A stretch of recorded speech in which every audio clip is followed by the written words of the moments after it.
ఎద్దులకు కళ్ళల్లో అసలు రెడ్ కలరే కనపడదు. సైంటిఫిక్ గా ఎద్దులు డ్రోక్రోమాటిక్ దృష్టిని కలిగి ఉంటాయి. అంటే వాటి కంటిలోని రెటినాలో కేవలం బ్లూ గ్రీన్ కలర్ రెస్పాన్స్ మాత్రమే ఉంటుంది. ఎర్ర రంగును అవి అసలు గుర్తుపట్టలేవు. అది వాటికి కేవలం ఒక డార్క్ బ్రౌన్ లేదా గ్రే కలర్ లా మాత్రమే కనిపిస్తుందట. మరి అలాంటప్పుడు స్పెయిన్ లో జరిగే బుల్ ఫైటింగ్ లో ఎర్రటి గుడ్డని ఎందుకు వాడతారు? ఇక్కడే ఉంది అసలు బిజినెస్ లాజిక్.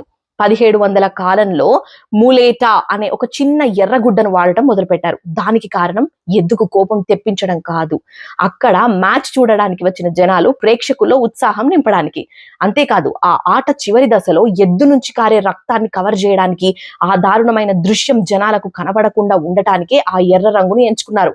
నిజానికి ఎద్దుకు కోపం తెప్పించేది ఆ గుడ్డ రంగు ఎంత మాత్రము కాదు, దాన్ని మాటాడోర్ గాలిలో ఊపే ఆ మూవ్మెంట్.